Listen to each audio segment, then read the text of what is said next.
का हो कहाँ जाता रू? जाती बाजारे।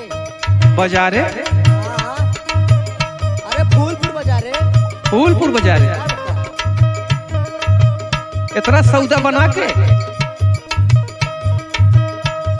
तू तो एकदम हमेशा दिमाग खराब करेला। अरे भाई जमाना खराब बना। सुना बोला।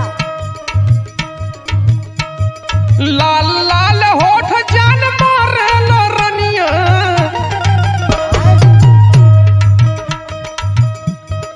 लाल लाल होठ जान मारे ला रनिया, गोरी हो बन जा तू मोर दुल्हनिया।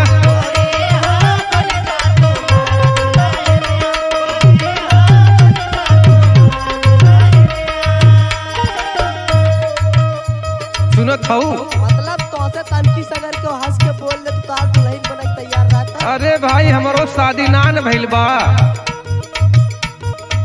सुना बतावत है, रखबे हम तोहरा के रानी बना के।